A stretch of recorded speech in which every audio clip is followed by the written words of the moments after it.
For those who don't know, I am the program manager of ASA. People always say, do you actually sail? So I've been in a boat since 2017.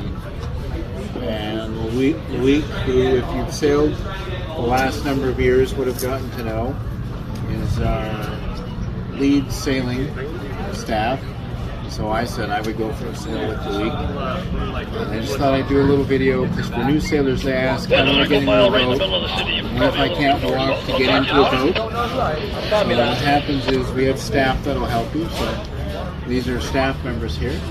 Sometimes they even have staff shirts on. But today they're going with the pirate theme because it's Kids Day today. So that's the other thing. Before any season starts, the staff is trained on what to do. So we have it underneath my legs, and as they were doing this, they asked me, is it okay for me to lean forward, and all those things, different movements. Is it okay? You want to make sure your seatbelt's moved. Right now the power of my chair is turned off. And then Muhammad here is going to move over the lift controls, and we're going to get me up in the air. So one of the key things, luckily here at Jericho, we can position the lift here, because every boat that you get into is on one of our trailers here.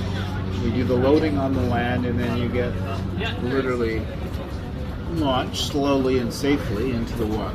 We do need to lift you high enough so that you get up over the boat because the boat is on a trailer.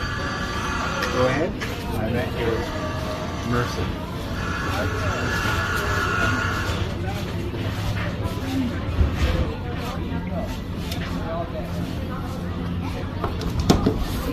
What percentage would you guys say clients use the lift? 40%, 60%? About 40%. 40%. Yeah, 40%. And then tested, we get the lift tested every year. It is meant to hold, quite a few pounds more than me. So I do feel safe, and they're going to turn me into the boat. How's it look, Hazel? Looks safe? Good. Yeah, you look safe.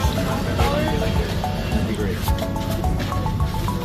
So then as the person getting into the boat, you have every right to tell the staff how comfortable you feel or where you want your legs to be. I like my legs out in front of me in that pin, so I'm going to mention that to try and Muhammad here to lower me down. Yep, I'm moving down. You like your legs out in front of you? Extended.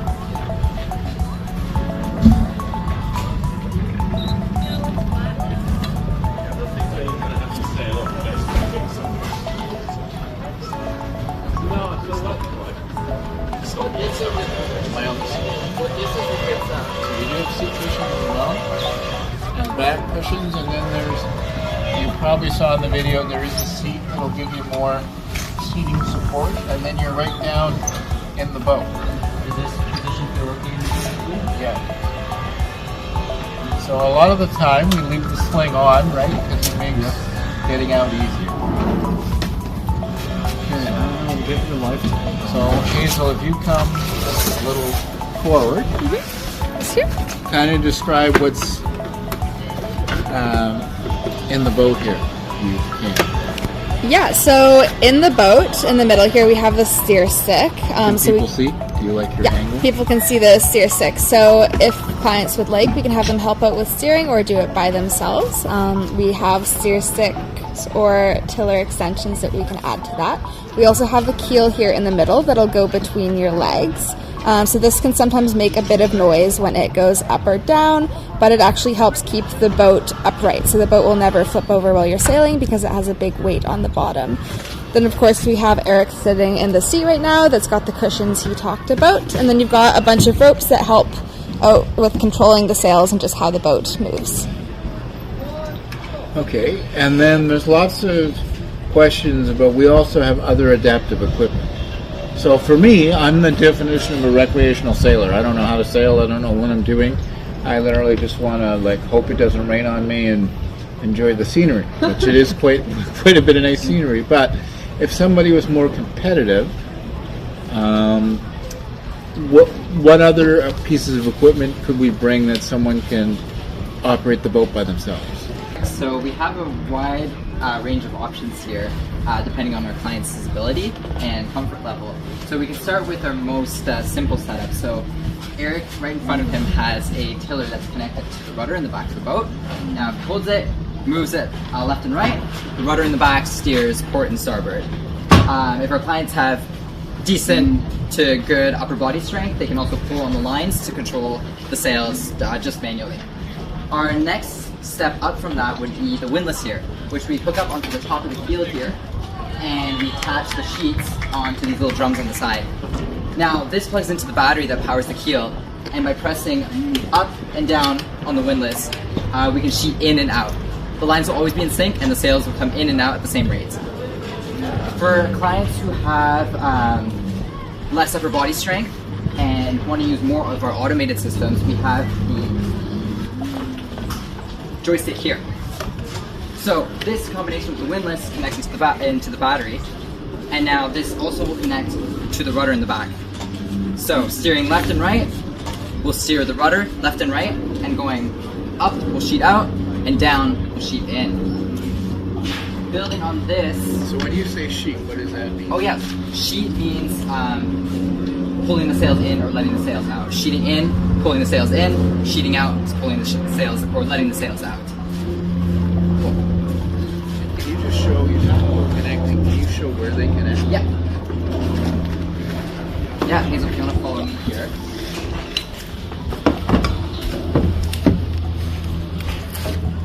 So one of our recent innovations is having one battery with 3 ports. So the first port will always connect to the keel, and then the other 2 ports are for the auto hum equipment. So the windlass will plug into here, like so. And then let's say if they use the powered steering stick to steer manually and to have the buttons to control the windlass, they could also plug that into the second one here. When we plug in the auto hum, same thing. We connect that into there. Our last setup, our most complicated and most advanced setup is the sip and puff. This allows sailors who are tetraplegic and who have no mobility below the neck to sail fully independently. One of our most famous sailors, Terry LeBlanc, he would frequently place first in regattas and racing events, was our most prolific sip and puff sailors. And recently, we've got another person to join our sip and puff fleet. This plugs in to the joystick here, and then by using the straw here, by sipping and puffing, or sucking and blowing, they can control the rudder, the steering left and right, and if they bite, they can change the settings so that it controls the sails, doing the same thing, sucking in to pull the sails in, and blowing on it to let the sails out. So just think about it, almost the same action you use to drink a milkshake. If you got comfortable with the boat, you could actually sail independently doing that. You don't even need your hand. Exactly. It's pretty cool. So the boats are super safe. You heard us say already they're not going to tip, but even still, everybody wears a life jacket. So before you get launched in the water,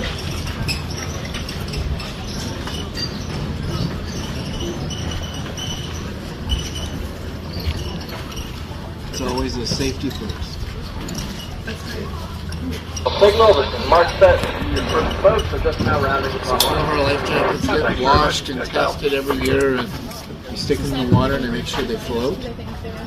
And then obviously you want one that's not choking you, because you're going to be in the boat for about an hour, but you want one that is supported enough that, not that you're going to have to use it, but if you did, then it would keep you upright. So I definitely feel like this is safely sitting on me the way it should. Thanks, Emma, for your help. You know what to say? Yeah, I'll figure it out. We can always show the keel, show how low it is. You can always voice over too. I'll show the keel.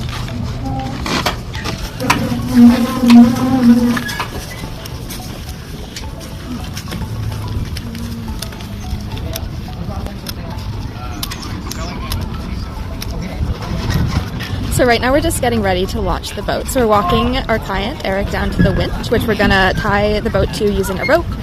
And then we're going to use this to slowly let the boat down the hill. And right now the tide is high enough that we can safely launch on this ramp, but sometimes if it's any lower, so less than a meter, just the makeup of our boat doesn't allow us to launch the boat. So we actually need 1 meter of tide or 1 meter of water to sail the boats, which is why sometimes we have to cancel sails because of this, just because we don't have a high enough tide to be able to sail the boats. Okay, ready?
Give me a wave!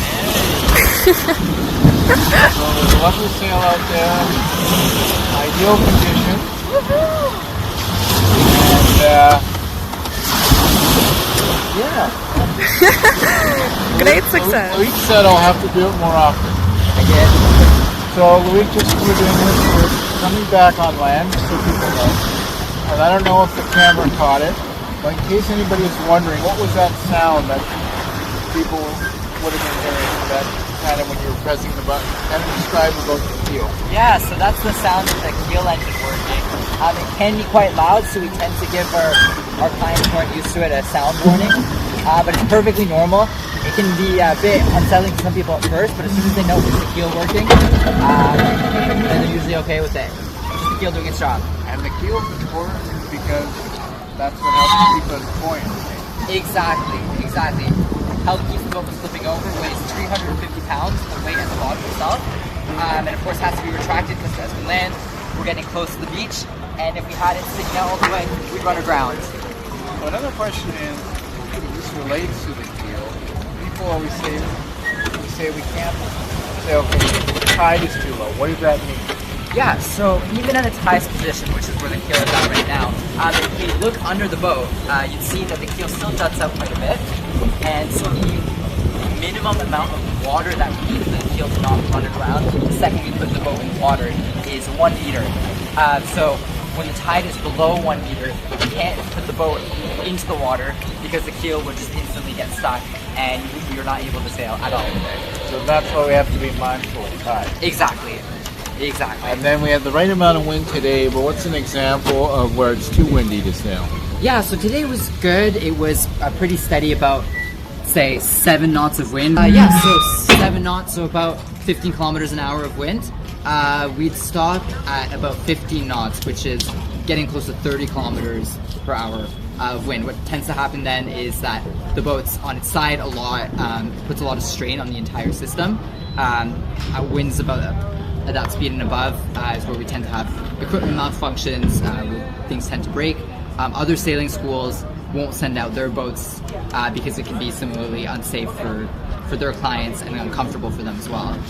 We also tend to have really choppy waves at wind speeds above that, so it doesn't make for a comfortable experience and doesn't make for a safe experience either. So 15 is kind of the limit. 15 is the limit.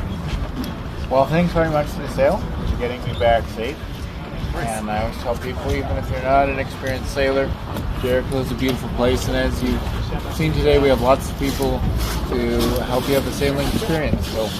So thanks everyone, for anyone who would watch this, for allowing me to share my sailing experience. And if you want to know more, go to our website at asabc.org to learn how you can book your own sale or more about the program.